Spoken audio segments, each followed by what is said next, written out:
Imagine spending months planning the most important day of your life. The venue is booked. The flowers are perfect. Your family and friends are gathered. The cameras are flashing. And then the next morning, the headlines aren't about you at all. Instead, every major story is about two people who didn't even attend your wedding.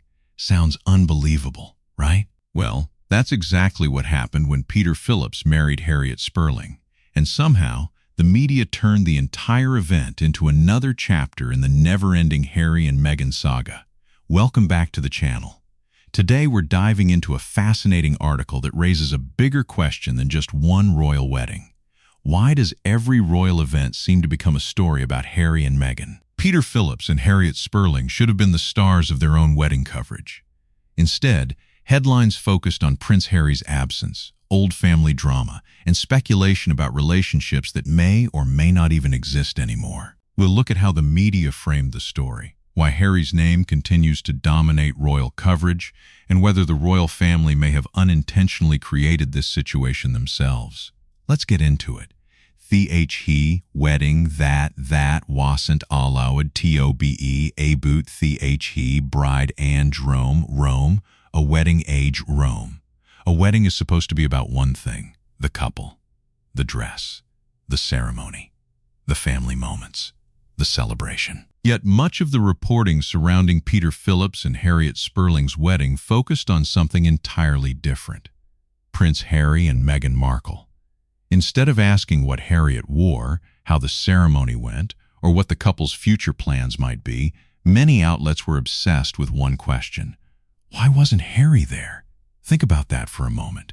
Harry wasn't the groom. Meghan wasn't the bride. Neither of them attended, and yet they dominated the conversation. The situation became so noticeable that some commentators began pointing out the obvious. If a royal wedding cannot generate headlines without mentioning Harry and Meghan, what does that say about the current state of royal coverage?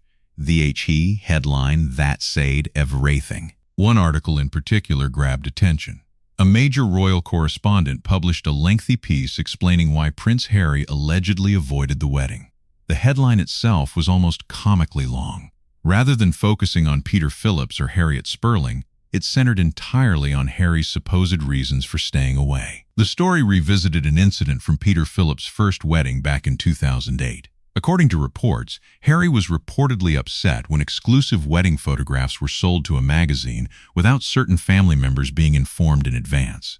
The article suggested this old disagreement may still influence relationships today. But here's the question. Even if that's true, why is that the headline of Peter Phillips' wedding?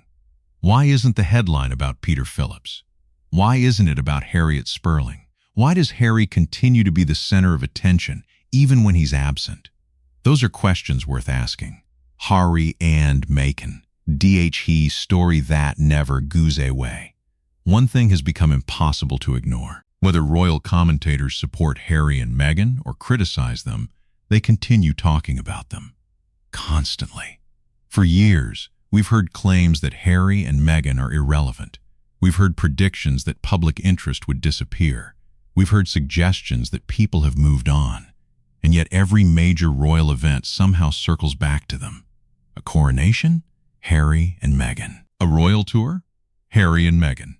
A birthday celebration? Harry and Meghan. A wedding they didn't attend? Still Harry and Meghan. At some point, the contradiction becomes impossible to miss. If people truly weren't interested, why would news organizations keep inserting them into stories? The answer is simple.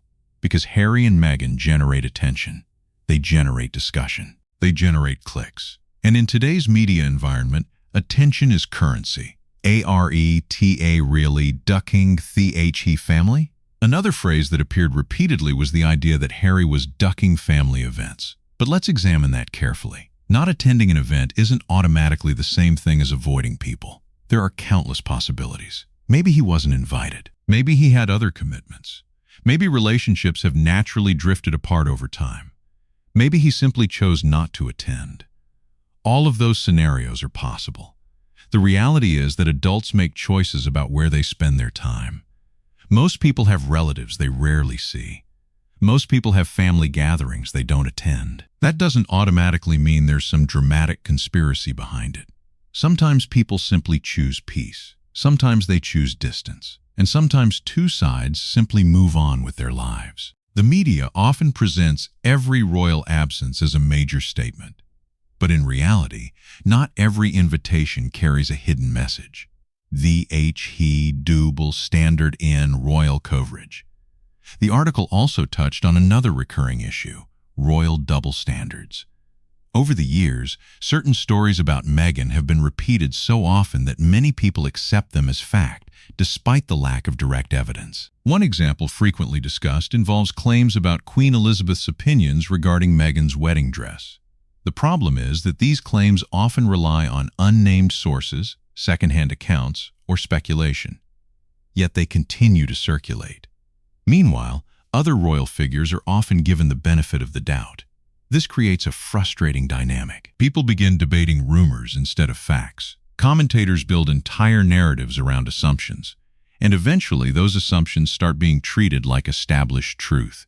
That's one reason royal coverage has become so polarizing.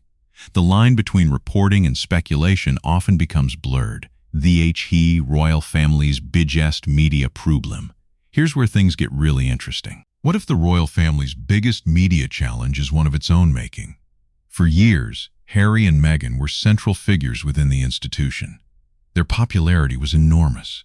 Their wedding attracted a global audience. Their projects generated significant public interest.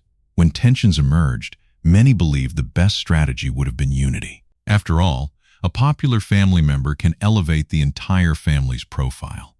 Instead, public disagreements became headlines. Leaked stories became headlines. Speculation became headlines. And over time, the attention surrounding Harry and Meghan only grew. Now we've reached a point where even events that have nothing to do with them are often discussed through the lens of their absence. Whether intentional or not, the result is clear.